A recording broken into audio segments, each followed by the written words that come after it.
It's the week ending Friday the 24th of February, and this is The Week Unwrapped. In the past 7 days, we've seen by-elections threaten the Labour Party, Barclays' profits treble to over £3 billion, and David Bowie honoured at the Brit Awards. But we're here to bring you some of the stories that passed under the radar this week. Big news, not making headlines right now, but with repercussions for all our lives.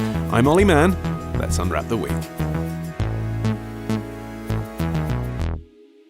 And with me today from the week's digital team are Rebecca Gillie, Cameron Tait and Jonathan Harwood. And to start the show with her top pick of the week, it's Rebecca. What have you brought with you? This is a US voter getting a few things off her chest. These coal jobs are not coming back, and now these people don't have the insurance they need because they're poor. And they work those coal mines, and they're sick. The veterans are sick. The veterans are broken down. They're not getting what they need. If you can answer any of that, I'll sit down and shut up like Elizabeth Warren. That was a very angry constituent of Kentucky speaking to Republican Senator Mitch McConnell at a town hall meeting this week.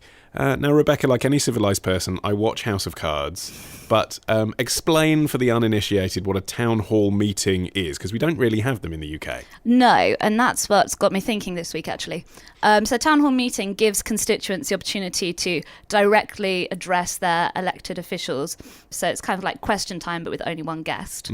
So the closest equivalent that we have in the UK is a surgery, but usually you would only speak to your representative, your MP, there one-on-one or maybe in a small group. In the legal system, there's a principle of open justice, that for justice to be effective, we have to see it in action, which is why we very rarely have secret courts. So would it be beneficial to our democracy and make people perhaps feel more engaged if we had a more open way of publicly haranguing, questioning our MPs? But doesn't it just turn into mob rule, as we just heard there? Isn't that the danger? Aren't constituency surgeries a more dignified, fundamentally British way to go about doing things? Jonathan? I mean, there is a problem with a constituency surgery in that it's regarded as a sort of Heath Robinson-esque, rather twee little thing that MPs have to do on a Friday when they come back from London. I mean, if you're watching The Loop, the Steve Coogan character who's obsessed with his garden wall, that's the kind of people you get at surgeries in the eyes of the establishment. So there is a sort of, it almost feels condescending in a way, the way some people might view the electorate as a whole. So in a way, making them run the gauntlet might not be a bad thing. Cameron, what do you think? I think having anything in secret and kind of taking it away from the general public isn't the best way of going about it. So, but secret isn't the same as confidential, is it? I mean, Rebecca, for the complainant, for the person who wants to go and talk about an issue, and it might be something that involves something very delicate, an eating disorder or sexual violence or something like that, they might not want to stand up in front of 200 people and say it. No, and I think in the US, people still obviously, they write to their Congress people, they can visit them. So they still have the opportunity to have those kind of private one-on-one discussions. The town hall provides more of a kind of a direct democracy, and we have seen a trend towards that. Obviously, a referendum is one of the three principles of direct democracy, and people seem to enjoy their taste of that in the UK. Do you think? Yeah, there was a lot. Is that the response to the referendum? We enjoyed our taste of that? I mean, there was a big demand for the referendum, and then the referendum was then approved. But regardless of the result, actually, and whichever way you voted, it seems to me that in the air there's been a lot of kind of discussion that actually, in retrospect, a referendum is too simplistic. It's simplistic to say that referendums are the answer. I mean, you can elect police commissioners in this country now. The average turnout in those votes is 15%. On a big issue like Brexit or Scottish independence, for sure, people are interested in that. What's surprising to me is that it's UKIP who are leading this kind of charge towards more direct democracy. But then I think they were probably emboldened by the success of the EU referendum. But if you read their manifesto, they're suggesting that lots of local issues be put to local referendums. As John was saying, what kind of participation that would have, we're not sure. But they also say that they would want a national referendum every 2 years on any topic which has garnered more than 2 million signatures in a petition. So rather than now, you get 100,000 and they might table it for a discussion in the House of Commons, if UKIP were in charge in some strange vision of the future, we would be going to have a referendum every 2 years on whatever topics people wanted to have their say on, which I think a lot of people would argue is a very extreme interpretation of what a referendum should be used for. Cameron? Well, I think it's power to the people. I think that's what people really enjoy about it, is you're essentially putting everything into the nation's hands. And I think that was especially what happened with Brexit, is that it was such a divided opinion. But what I also think as well is there was maybe not enough information about what was actually going to happen when we made that jump. Yeah, and that was one of the chief arguments against having a referendum was, are people qualified to make those kind of complex decisions? Isn't that why we elect our representatives in the first place? But then I guess the counterpoint would be people are disengaged from that process. So is the risk of people voting from an uninformed perspective greater than the risk that people are disengaged with democracy? But you used the example earlier of question time and saying that a town hall meeting is like question time but with one guest. I mean, question time is entertaining. It's kind of a lot of Sound of Fury signifying nothing, though, isn't it? I mean, is there really much that you learn from your local MP from watching that kind of debate where people just stand up and get angry and demand I think answers? possibly not. I think the significance is largely symbolic, but that does seem to be what people are looking for, is some kind of symbol of a relationship with Westminster, that the people and the representatives are connected and that there is some form of accountability, even if, like you say, in a way, it's almost a kind of a show trial of democracy. Would you go to one, though? I mean, we're all talking about this, in theoretical terms. And my local MP, Oliver Dowden, he never leaves the bloody town hall where I live. He's there all the time. And I've never been to one of his Q&A sessions because the idea of grilling a Tory about the Green Belt seems incredibly boring to me. If you go to the local county council meeting or your local town council meeting, you're not going to see a lot of people there. So it would suggest that there's not a huge latent interest in democracy on a local level. I think the danger of town halls would be that they just become a magnet for dog whistle issues and turn into a sort of rabble.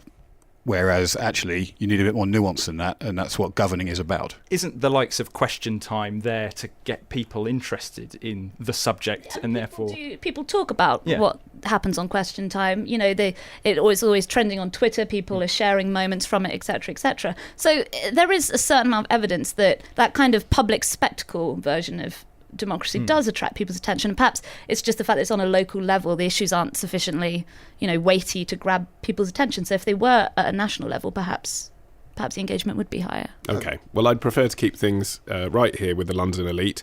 Cameron, you're up next. It's your podcast debut. Big moment, I think we all agree. What have you brought with you today? This is about a robot saving someone's life.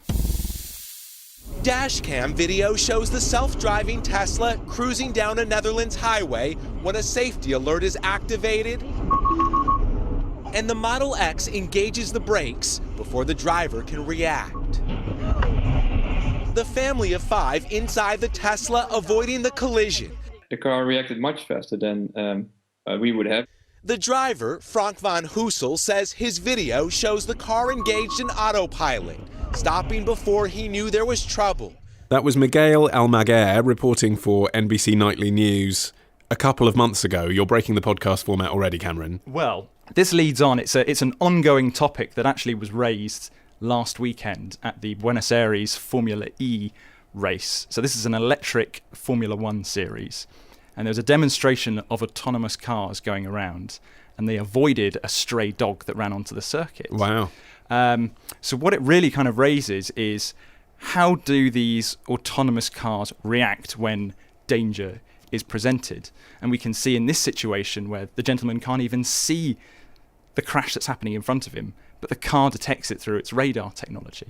So it stops him to prevent the accident from happening. Okay, so turned out to be a great demonstration of driverless cars. If it had hit the dog, though, people would still be saying, oh, well, it's just teething problems and, in the future driverless cars will be great. Well, that's the case. So if it's a dog, then people might say, oh, it's just teething problems, we'll see what happens. But what if it was a human being?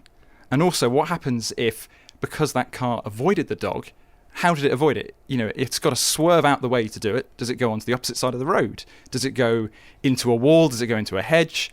This was on a confined racing circuit, so it doesn't really matter.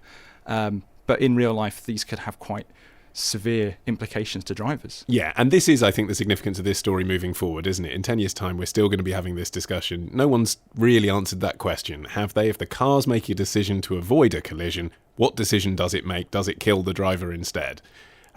Where do we think this is going? Well, I've been playing around with MIT have developed a tool that presents you with situations where you Only have to on this decide. show do people play around with MIT tools. It shows you two situations, and you have to choose which option you think the driverless car should choose. For instance, it's going to plough into a crossing. On one side of the crossing is an elderly lady with a dog, and on the other side is an athletic man, and it has to hit one of them. Which one would you choose? There's a certain degree of remove, because if that was a person driving the car and they made a split-second decision to go for one side or the other, I don't think many people would criticise them for making that spur-of-the-moment decision. But this is a case where they're actually, MIT are recording these responses, and it may in the future influence the way that driverless cars are programmed. So they are actually asking us to, put down just at a removed distance what we think is right, and that could one day go into the programming. So it won't be a split-second decision. It will be a decision that we've kind of made as a group as to who's worth saving. Which is horrifying Black Mirror stuff in one way, but on the other hand, as you say, at the moment the driver has to make a split-second decision, so is it better to get the wisdom of the crowd? What's quite an interesting spin on that, actually, is I looked at an NBC article, and it says that autonomous cars can't actually differentiate the difference between an athletic young gentleman and an elderly lady. It just sees that there is a human being there. So which one does it choose? Obviously, it's a system that's constantly being updated, but it leaves the car in a moral dilemma. And if it does hit one of them, is it me, the driver, that's at fault because I had it in autonomous mode? If I had it maybe in non-autonomous mode, I could have avoided them, or I could have thought of a different situation. This is basically it's trolley theory, isn't it? Which is a 1960s construct about should you, as a person, pull a lever to save 5 people's lives and when you can kill one. One of the issues being if you actually pull the lever, you're interfering. So if you let the 5 people die, had nothing to do with you. If you let one person die, then you've interfered, and have you killed that person? Now, how humans view that is also a different question, because the human behind the wheel takes an action. You look at them in a humanistic way. You think, well, they've done it for that reason. How do you judge a machine when it does that?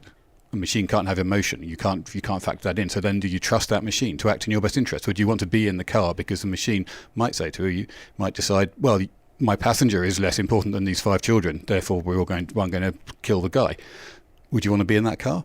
This is a relatively new technology, obviously continuously being updated. Tesla are rolling out monthly updates on their cars. But teething issues do come in. So we had in 2016 a chap who was killed because his Tesla didn't see that there was a lorry that had pulled out in front of him. And obviously you learn from those mistakes. But is that kind of warranted? So the way that to go around that is drivers have got to either hold the wheel or be aware of what's going on while in autonomous mode, which means what's the point of autonomous driving if you've essentially got to drive the car? It's like when you're a learner and you've got the guy with the pedals next to you who can hit the brake if you don't see something. Yes, and again, that's a human connection, isn't it? You think, well, my driving instructor must be a better driver than me. I can quantify that. But, if you listening to this think you're a good driver, and a lot of people, statistics show think they are a better driver than they actually are, whether you can prove it to them or not, it takes quite a lot to say, oh, well, Google definitely knows how to drive my car better than I do.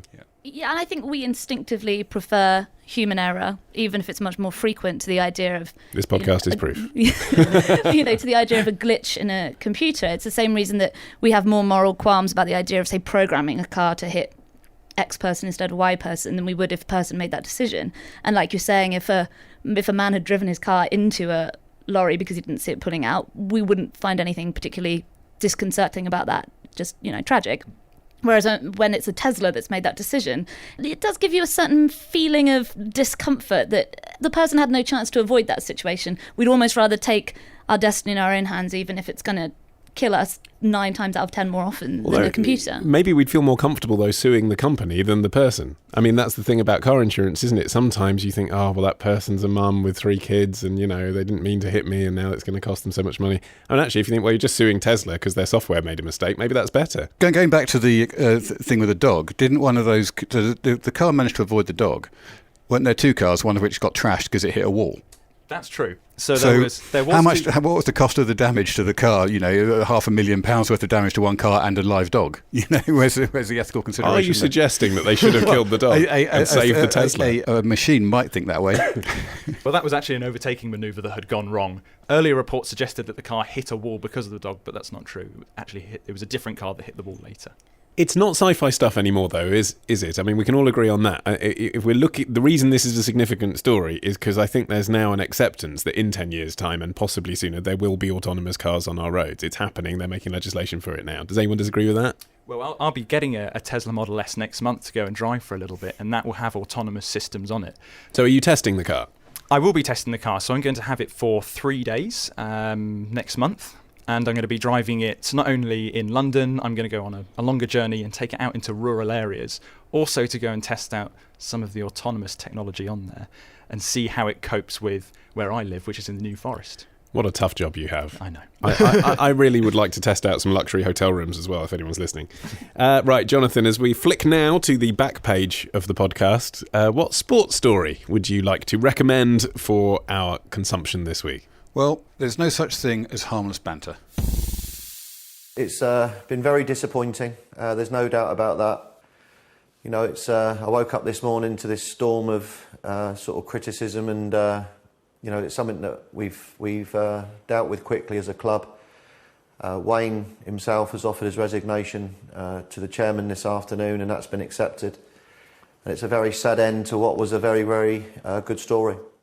Paul Doswell there, the manager of Sutton United, announcing on Sky News this week that goalkeeper Wayne Shaw had resigned. Jonathan, whatever Wayne Shaw did, it must have been very offensive and not in keeping with the spirit of the game. Remind us what it was. Well, he ate a pie. That's right. What? He ate a pie during the match. I mean, can you imagine anything quite so awful? I mean, where to start with this? It's just a shambles. Basically, Sutton were playing Arsenal in the fifth round of the FA Cup. Sutton are a non-league team. Wayne Shaw is their roly-poly goalie. He's the 23 stone, 46 years old. He was on the bench. The kind of bloke that used to play football professionally. Exactly, and the kind of bloke who still sometimes plays football non-league. Yeah. The match, obviously, highest profile game Sutton had for donkey's years, probably since '89 when they beat Coventry. Obviously, the sponsors come in. The match ended up being sponsored by Sun Bets, who offered a bet on whether or not this chap would be spotted eating a pie on the sidelines during the match. Where did that come from? That is the sort of perfect novelty bet, which is all the rage. It now. was a reference to something. He'd eaten a pie on camera before, had he? No, it's just he was a big lad. Oh, I see. Okay. He was a big lad. He's the roly-poly goalie. He's got a fondness for pastries. Will a fat man eat all the pies? Precisely. So yeah. Right from the beginning, the bet is a joke bet, really. Yeah. I think there's a limit of £5. You couldn't put more than £5 on it. The odds, although were surprisingly suspicious, though, only 8-1. You'd have thought it might be slightly longer than that, given that no one ever in the history of the FA Cup has been seen eating a pie in the touchline before. But anyway, there we are. Okay. So yeah, lo and behold, 83rd minute, Sutton have used all three substitutes. He no longer can come on. Mm-hmm. That's a crucial point, isn't it? It is, yeah. I mean, if you'd done it with during the match when it was still possible he'd play, it would be a different story. But lo and behold, there he is tucking into a pie. And you know, the initial reaction was that's hilarious. What a chap! And he described it as a bit of banter, which sadly is a phrase that sets off alarm bells, a bit like legitimate concerns. And lo and behold, yeah, it turned out it wasn't a bit of harmless banter after all. And that's because he was aware of the bet existing, and so by eating the pie, it might be that he knew who would benefit financially from eating of the pie. As someone involved in football, he knows full well that he can't bet on games he's involved with. But the implication is that he may have tipped off his friends. He certainly was aware. He was certainly aware of the bet himself. But actually, if he did tip off his friends, and it's uncovered that people he knew did benefit financially from that, that is wrong, isn't it? Yeah, I mean, if there's one rule of gambling, it's that you can't, you can't profit off of a bet involving yourself, and you can't let any of your friends or family do the same. You can't say, I think a few of the lads might have put some money on, knowing full well that you've then fulfilled the terms of the bet. But then it raises the question, what did Sunbet think they were doing by offering this? I mean, it was there for anyone to see, as if you were a friend of this guy, as if you wouldn't say to him, oh, I saw that they've put a bet on that you're not going to eat a pie.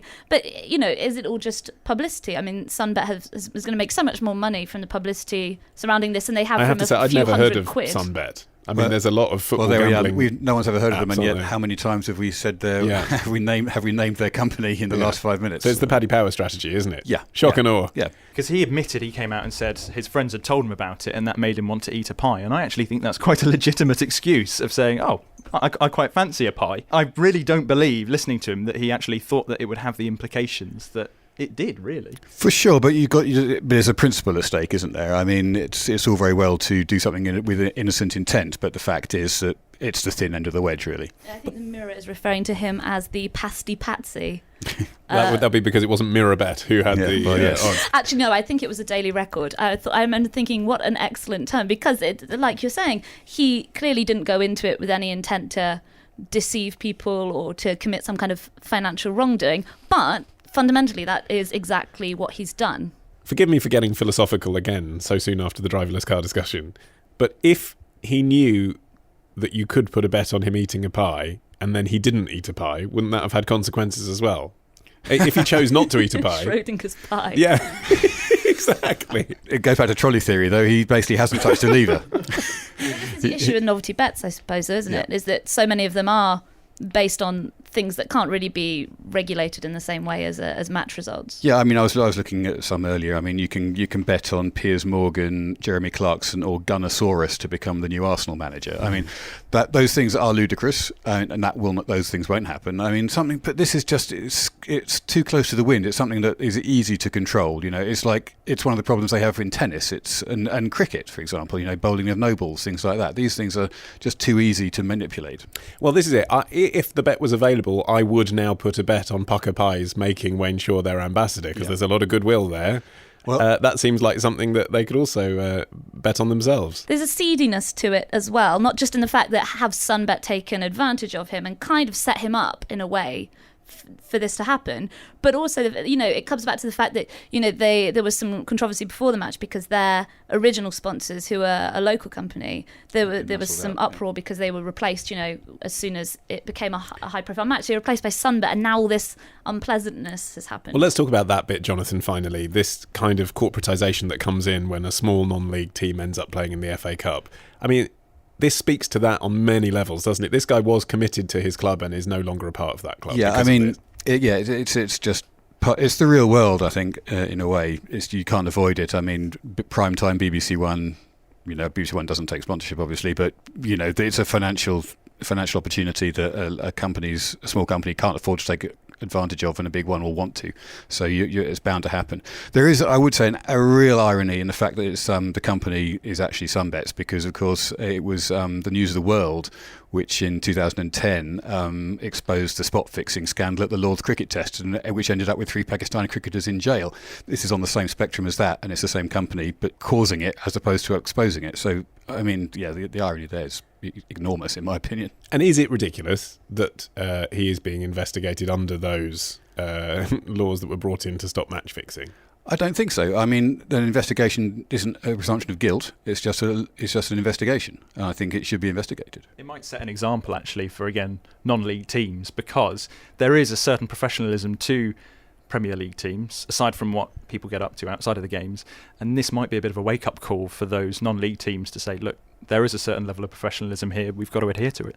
Yeah, it's cynical, but it's unfortunate and it's true. Cynical, unfortunate and true, the 3 pillars of the Week Unwrapped, with which we have wrapped this edition. My thanks to Rebecca Gillie, Cameron Tait and Jonathan Harwood. For more from The Week, you need to visit theweek.co.uk, download The Weekday, which is our free iPhone app, or subscribe, of course, to the magazine, and you can hear brand new episodes of this show simply by hitting subscribe in your podcast app of choice. And why not leave us a review as well? It all helps us get traction. I've been Olly Mann. Our music is by Tom Morby, the producer Matt Hill at Rethink Audio. Until we meet again to unwrap next week, bye.